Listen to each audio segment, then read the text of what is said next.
Hello বন্ধুরা, কেমন আছো সবাই? আশা করছি সবাই খুব ভালো আছো, আমিও খুব ভালো আছি। তো জন্মাষ্টমী কিছুদিন আগেই চলে গিয়েছে, কিন্তু তোমাদের সাথে ভিডিওটা শেয়ার করতে না আমার একটু দেরি হয়ে গিয়েছে। কারণ জন্মাষ্টমীর একদিন পর থেকে আমার ছেলের একটু মানে শরীরটা খারাপ হয়ে গেছিলো। আসলে রাত জেগে পুজো করেছি, ও আমার সাথে রাত জেগেছে, ওই জন্য। তো আমি হচ্ছিলো ভিডিওটা দিতে অনেকটা দেরি হয়ে গেছে।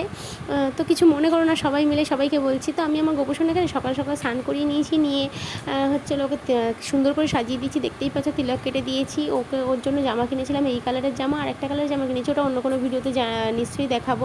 তো এই কালারের জামাটা পরে না আমার গোপোষণাকে খুব মিষ্টি লাগছিলো, কারো যেন নজর না লাগে। আর এই যে মালাটা দেখতে পাচ্ছ, এটা আমি নিজে হাতে গেঁথেছিলাম। তো ওকে পাগড়িটাও পরিয়ে দিয়েছি, কি মিষ্টি লাগছে না।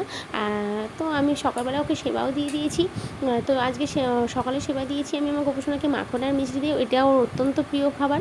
তো এইভাবে সকালের সেবাটা আমি শেষ করে তারপর সন্ধ্যাবেলার দিকে রান্নায় বসে গেছিলাম, কারণ আমি 12টার পরে হচ্ছিলো সেবা দিয়েছিলাম। তালের বড়া, মালপোয়া, ওদিকে সুজি আর পায়েস হয়ে গিয়েছিলো।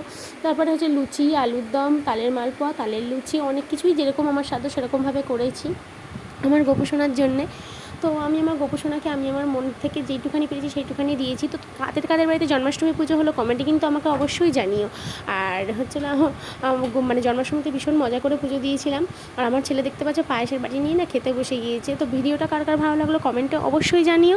আর লাইক কমেন্ট শেয়ার করে দিও। Bye guys.